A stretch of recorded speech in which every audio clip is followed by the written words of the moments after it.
Did you know that there's a solution to the tension you may feel in your interaction with others? Here's Sam Crabtree. Relationships that are full of gratitude are well-oiled and happier than relationships where things are just taken for granted and nobody says thank you. Those relationships there's a drift, if not a hostility, that you're taking advantage of me. And that can be avoided by generous thankfulness. This is the Revive Our Hearts podcast with Nancy DeMoss Wolgemuth, author of Choosing Gratitude. For November 20th, 2025, I'm Dannah Gresh.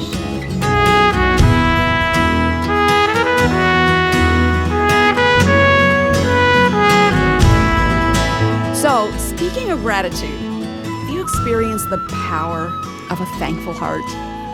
I think most of us would say we probably need to grow in this area. Over the last couple of years, my sweet husband Robert and I have seen the power of thankfulness firsthand. As you may have heard, in 2020, Robert had 2 back-to-back cancer diagnoses in the middle of a worldwide pandemic. And Robert's health situation plunged us into turbulent waters of seemingly endless doctor appointments, tests, treatments, chemo, and surgeries. But through it all, even in the midst of the most difficult days, I want to tell you that gratitude has been a life preserver for our hearts. During those months while Robert was going through chemo, we made it a practice to write down on a sticky note something we were thankful for every day. We posted those notes on a wall in our house. And in fact, if you go to reviveourhearts.com and find the transcript for this program, you'll find a link there to a video showing our gratitude wall. It was a life-giving place for us throughout that whole season. You know, being thankful transforms our perspective on our circumstances. And it can infuse us with unexplainable peace and joy, even when things are falling apart around us. Robert and I can both attest to that. Well, our guest today, Sam Crabtree, has a wise perspective on this concept of practicing thankfulness. Sam is a pastor at Bethlehem Baptist Church in the Minneapolis-St. Paul area. He's a dear friend and the author of a book titled Practicing Thankfulness. Over the years, I've been the beneficiary of Sam's expressions of gratitude numerous times. Not long ago, Dannah sat down with Pastor Crabtree to talk about this whole idea of gratitude. Let's listen.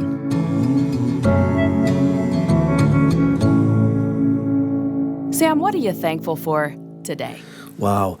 Well, you're reaching me in Minnesota, where we've had a spectacular sunrise this morning. And that was after a torrential downpour at about 5:30 this morning. So we've had a lot of rain when it's been a very dry summer, followed by a glorious sunrise over these clouds that just dumped rain on us.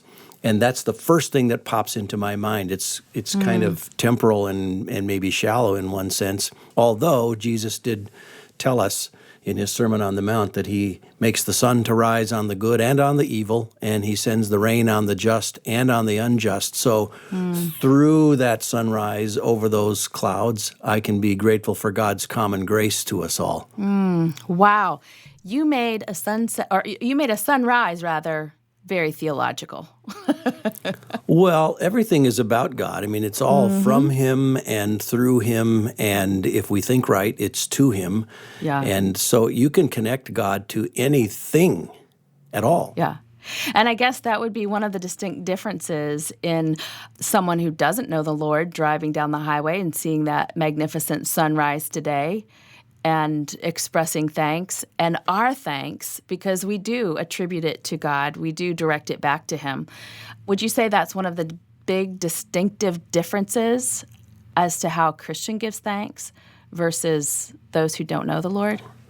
Well, the salient question in giving thanks is to whom? Because to thank begs for an object to receive the thanks. So who are you thanking? It's one of the sad mysteries, I think, of our secular friends who feel thankful. They feel this rising impulse that they should express appreciation, but to whom? And if you don't know that God is at work everywhere, all the time, in everything, then who are you going to thank? Chance? Chance has no authority to do anything. Yes, we thank God for everything. You're probably familiar, Dannah, with Abraham Kuyper's well-worn statement that there's not a square inch in the whole domain of our human existence over which Christ, who is sovereign over all, does not cry, mine. So he's sovereign over every molecule, every sunrise, every cloud, every raindrop, every beat of my heart, every blink of my eye, everything. David described it in a more general sense in Psalm 139 when he said, in your book were written, every one of them, all the days that were formed for me, when as yet there was none of them. So he's behind it all. Underneath is the everlasting arm. He's at work in and through everything without exception, which will, I think as you interview me, we'll expose that a little more from the Bible as we go along. I think what you're talking about is really important because there are all kinds of mantras about thanksgiving and gratitude in the world today, but they are not directing it to the right source. I'm thinking back to a few years ago, the whole world was real excited about this woman, this author that came out with a new organization system for your house. And women were all like, I'm going to do this to my house. I'm going to do this with my drawers. And it was all about simplifying things so you could be grateful for what you did have. Because when we have excess, she said, we lose our gratitude when we have too much and we don't take time to be grateful for what we have. And I was like, I love the way her drawers look. I love the way that my life is peaceful when I'm organized. So I'm like all on board, right? And I'm watching her videos. And then she says, now, before we discard an object when we're decluttering, we should hold the object, the sock, for example, and say, thank you, sock. You have served me well, sock. And I thought, I'm out. This is not working anymore. I'm not thanking a sock. But honestly, it opened my eyes to the fact that it was so idolatrous in a way. And yet, I can't explain to you how viral this woman remains because she's teaching women to thank their socks, their T-shirts, their old plant pots. And I think what I saw in it was an ache that we have to thank something or someone. Do you think we have that in our hearts? Yeah, that's a good question. And first let me back up. I don't know who the woman was. I don't know what her program was. And I don't want to overly belittle the anthropomorphization, if that's a word, of Yes. socks, you think. But if you go through the sock vertical to the God There you who go. provided everything that went into that sock. So you can look at everything man-made, whether it's your socks or it's the audio speaker that you're listening to this program through, or your steering wheel of your car if you're driving right now while you're listening. Anything that's man-made, anything. That thing was made from materials that came out of the earth, and God gave us all those materials, and He gave the wherewithal to the inventors of steering wheels and socks and speakers and whatever you have, everything that you have, so that our thanks, which comically and humorously we can thank a sock, I suppose, but it shouldn't terminate there. It Yeah. needs to go right through the sock to where the credit really goes, because that sock had no intentionality in blessing your foot or your life. It's just material, inanimate. But God is personal and living, and we thank Him because He does intend for His. This is one of the glorious things about God. When our children pray and we teach them to pray, God is great, God is good, and we thank Him for our food, there's some good theology in there.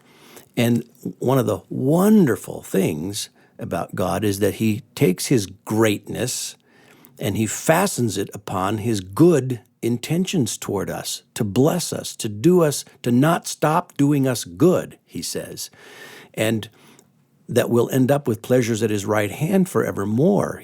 Romans 8:28, we know that God works all things together for the good of those who love Him. That's all things, without exception, no exclusions. the whole 9 yards, lock, stock, and barrel, all of it, which becomes a stumbling block for many because they wonder if God is at work in the adversity that has come into my life. And the answer is yes, because for one thing, he's never done. He's never done. When I think of Joseph thrown into the pit by his brothers, God is not done with Joseph, and he's not done with the brothers, and he's not done with all of Israel, and he's not done with you and me in that very historical story. And when Joseph is hauled out of that pit and sold into slavery, God's not done. And when Joseph is framed by Potiphar's wife and tossed into jail, God's not done. And when the interpreted dreams of the butcher and the baker and the candlestick maker there in the jail, they forget to tell the king that there's this interpreter named Joseph, and he languishes in jail a few more years, God's not done. And then after the 7 years of good crops followed by all this famine, God is not done. He's not done, ever, ever. And so I just did a funeral for a guy who died in a bicycle accident. And some might say, well, God blew it there. No, God is not done with him. In fact, his death did not stop him from the glory that God promised to him, but his death was the path through which he would get to the glory that God has for him. So we can be thankful even for fatal bicycle accidents, which seems totally unthinkable and ironic to the world. I think I could listen to you say God is not done all day long. I think my heart needs that reminder. And if your heart does too, God is not done. Whatever hardship you're facing, whatever your marriage is going through, whatever sickness might be in your family, God is not done. You know, I read a really interesting thing yesterday that reminded me God works all things together for good. A secular group took a survey, and it was about their perception of the church. And I think it was just over 60% of Americans said, I see the church helping and doing good things. Now, that's a majority. I wish it was higher. But the thing is, starting in 2010, that number had been declining every year until the pandemic. And now, either God's church really is working in more practical ways in our American communities, or the people that were becoming cynical about the church suddenly saw that. And I think that is one thing that can draw them to the church. And the first thing that ran through my mind was, oh, Lord, you do work all things together for good. You're not finished. I'm so thankful that I got to see that. Well, yeah, God does not waste one thing, not one event, not one sliver, not one shred of our experience does he waste, and he's always doing more than we're able to see or comprehend. So we wouldn't, in our limited wisdom, we wouldn't plan a pandemic so that the church could grow up and toughen her spiritual muscles, as it were, and shine light to the world. But God, in his infinite wisdom, might do it that way, in the same way that in his infinite wisdom, he might have Joseph thrown into a pit by his brothers, because by doing that, he is actually saving those brothers. Wow. They wouldn't picture it. They couldn't picture it. They couldn't imagine it. But God was saving them through their wickedness towards their brother. Think of that. Okay, tell us, as you studied the scriptures on the topic of thankfulness, looked through them, why should we be thankful? What does the Bible tell us about why we should be thankful? Well, where do we start? It's all over the Bible, thankfulness is, and it's not, as you say, trivial or inconsequential. And I would assert, and I do assert, that therefore it's not purely elective. It is a difference-making fork in the road for each individual. And I'm getting at your question of why do it? Why would the Bible want us to be thankful? And one reason is because it makes the difference between we're going to become mature spiritually or immature, like a thankless brat. You know, picture a 2-year-old who refuses to be thankful and throws a hissy fit and stomps and screams. There are adult versions of those temper tantrums where people shake their fists at God as though he's blown it when, as we said a moment ago, he's not done. Thankfulness or not is a difference between developing a humble spirit or a spirit of entitlement, like an angry prison inmate who demands, I want what I want when I want it, and I want it now. And the reason he's in jail is because he thought somebody else's stuff belonged to him right now. Thankfulness, I think, or not thankfulness, is the difference between becoming sweet or becoming bitter. I dread the possibility of becoming a cranky old codger. And thankfulness is a key to that. It's the difference between enlarged faith or hardness. In fact, Jesus attributes divorce to hardness of heart. I think thankfulness or not is the difference between beauty and ugliness. You know, you think of the thankless white witch in the Chronicles of Narnia who makes things always winter but never Christmas. Difference between thankfulness and thanklessness is a difference between wisdom or self-deluded folly. And the classic text, I think, from Paul in Romans 1 is that for although they knew God, they did not honor him as God, or, here it is, give thanks to him.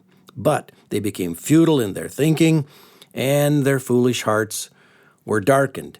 And that whole text goes on to give a litany of outcomes from that hardened heart. So one reason to be thankful is that it makes a difference in what we become. We're on a path, and there's a fork in the road, and we can be thankful or not thankful, but we can't choose to ignore the destination that fork in the road will put us on based upon our decision to be thankful or not. Another reason to be thankful to God is because he gave us everything. It's all from him, and it's entirely fitting when we're the beneficiaries of something to thank the benefactor. Yeah. That just makes good sense, as well as being spiritually healthy and psychologically healthy. God deserves honor for everything.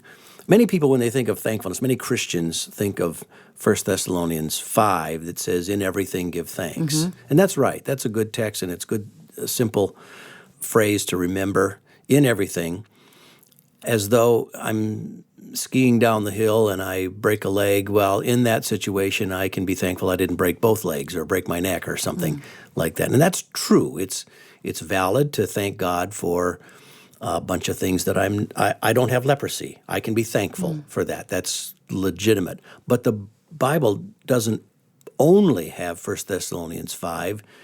It also has Ephesians 5, which says we ought always to give thanks for everything, not just in everything, but for everything.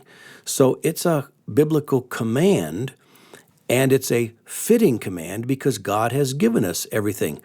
We have nothing that we did not receive. We didn't create anything out of thin air. Everything we have is received, and that includes material things, but it also includes opportunities and insight. The ability to see things, the ability to grasp and understand things is a spiritual gift from God, and we ought to thank him when we have an aha moment. We say, oh, I get it. Well, that just came from God. It really does change the way you see. You see the glass is half full or the glass is half empty, right? And when you're thankful, you're able to see it's half full. That's good news. Well, and it has a horizontal effect, thankfulness or thanklessness. Both are causal. In relationships that are full of gratitude are well-oiled and happier than relationships where things are just taken for granted and nobody says thank you. Those relationships there's a drift, if not a hostility, that you're taking advantage of me. Yeah. And that can be avoided by generous thankfulness. I was actually reading an article the other day about this, and I'm always fascinated that science, I'm not afraid of science because over and over again I see it affirming what is true in God's Word.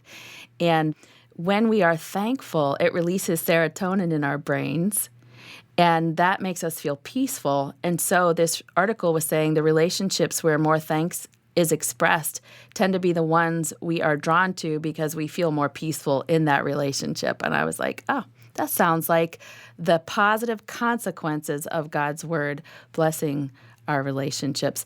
I want to talk more about thankfulness tomorrow, but I know there are a lot of women right now listening who are, you might even be feeling cynical as you listen.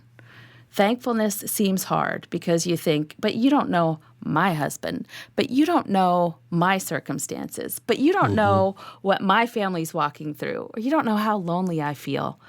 What would you say to the woman who's feeling just really overwhelmed by life and she just looks around and it's hard for her to see what she can be thankful for?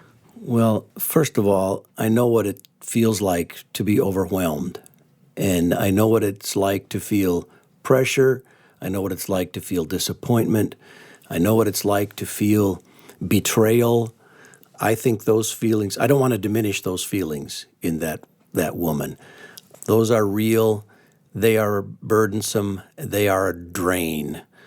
And it's hard to function, especially when they pile up.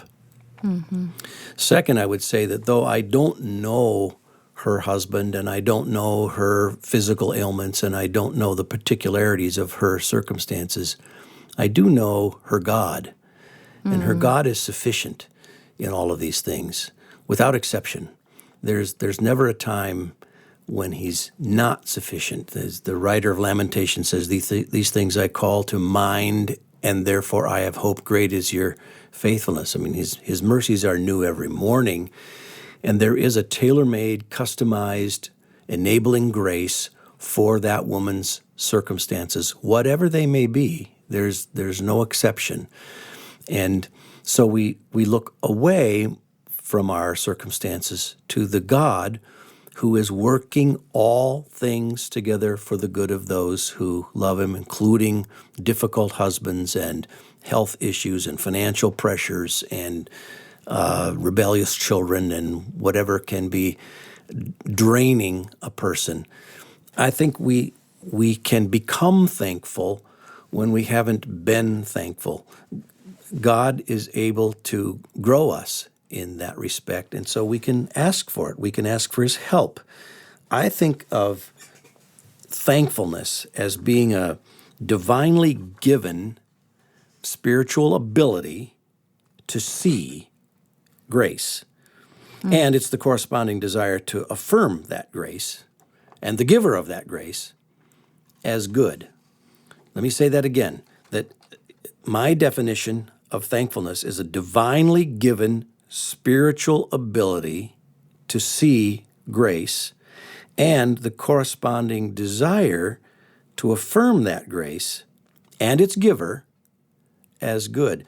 So here I have this very difficult husband, and I have these financial pressures and health issues and everything that's going on.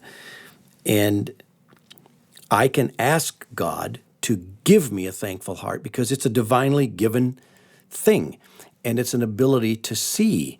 So I can ask God to help me look at my circumstances through a different lens or from a different angle, and he wants to do it. He wants me to be thankful. That's why he commands me to give thanks.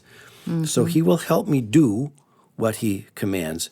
And what can well up in me then, even the request, Lord, help me be more thankful than I am. Right now I'm not thankful, but I want to be. That's a gift from him. That grace to desire to want to become what I've not yet become, that desire is a evidence that God is already at work.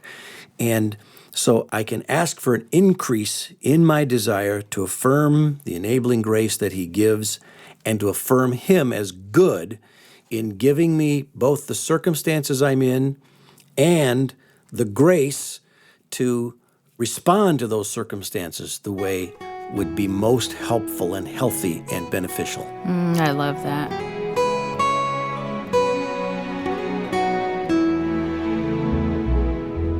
Where would we be without God's amazing grace? You know, thankfulness is connected to grace. In fact, our Spanish-speaking friends get that because the word for thank you in Spanish is gracias. graces. Well, we've been listening to a conversation between my co-host, Dannah Gresh, and Pastor Sam Crabtree.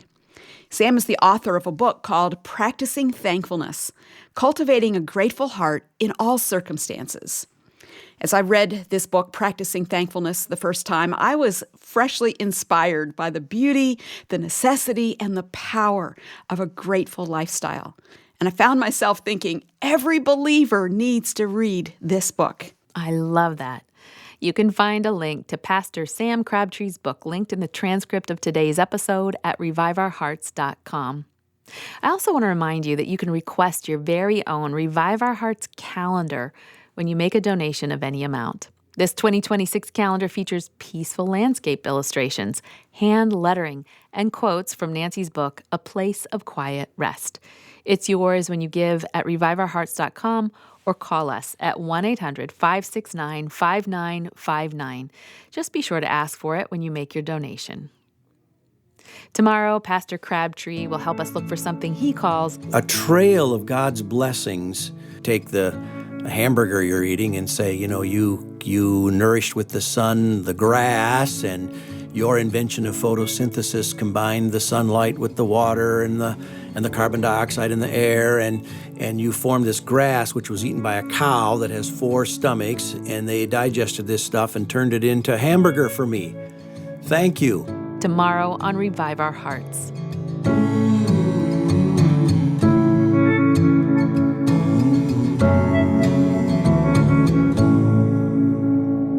This program is a listener-supported production of Revive Our Hearts in Niles, Michigan, calling women to freedom, fullness, and fruitfulness in Christ.